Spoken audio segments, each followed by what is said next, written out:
Hello friends, welcome to my channel. Let us start reading.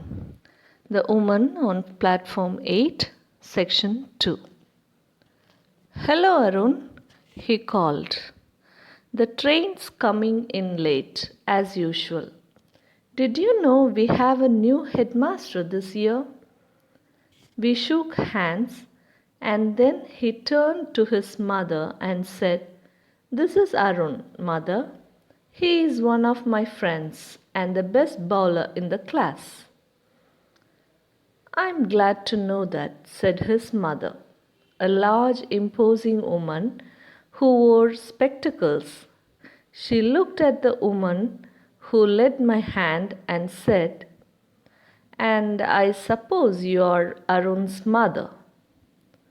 I opened my mouth to make some explanation, but before I could say anything, the woman replied, "Yes, I'm Arun's mother." I was unable to speak a word. I looked quickly up at the woman, but she did not appear to be at all embarrassed and was smiling at Sadish's mother. Sadish's mother said, "It's such a nuisance having to wait for the train right in the middle of the night. But one can't let the child wait here alone. Anything can happen to a boy at a big station like this. There are so many suspicious characters hanging about. These days, one has to be very careful of strangers."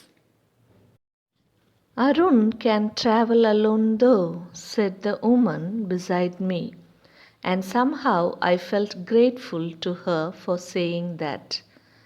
I had already forgiven her for lying, and besides, I had taken an instinctive dislike to Satish's mother. "Well, be very careful, Arun," said Satish's mother, looking sternly at me through her spectacles. "Be very careful when your mother is not with you, and never talk to strangers."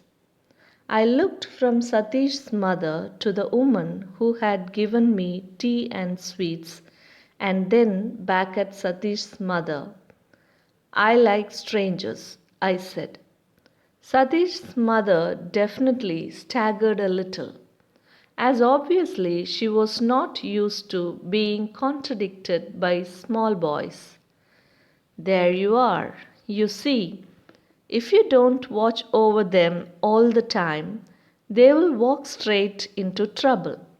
Always listen to what your mother tells you," she said, wagging a fat little finger at me. "And never, never talk to strangers."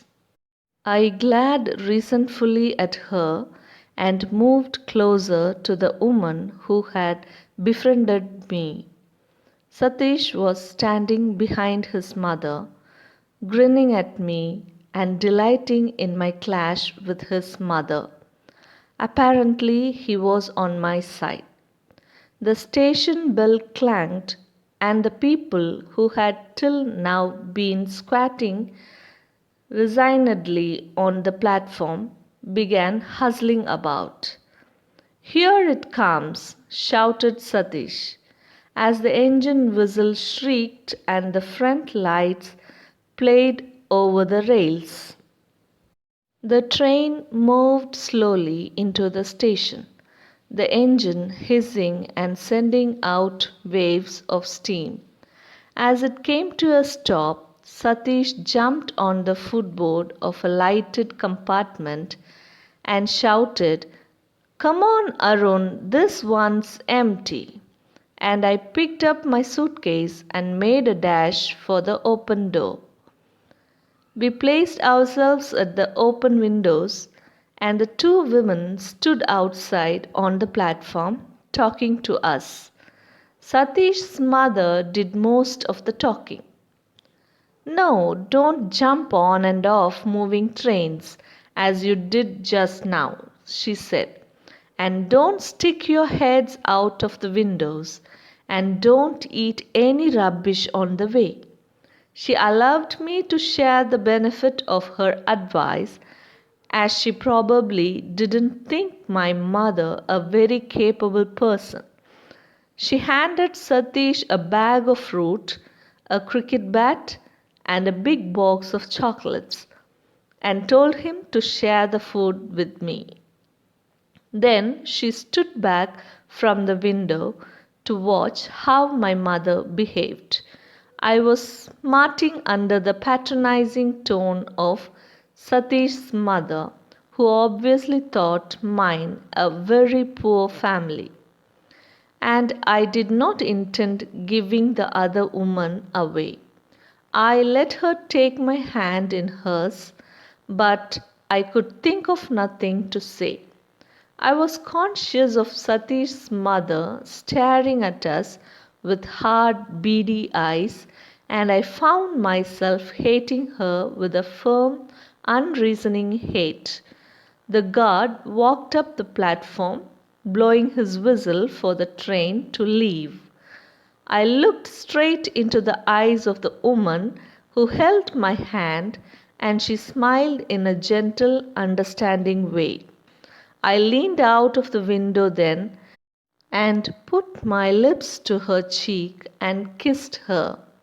The carriage jolted forward and she drew her hand away.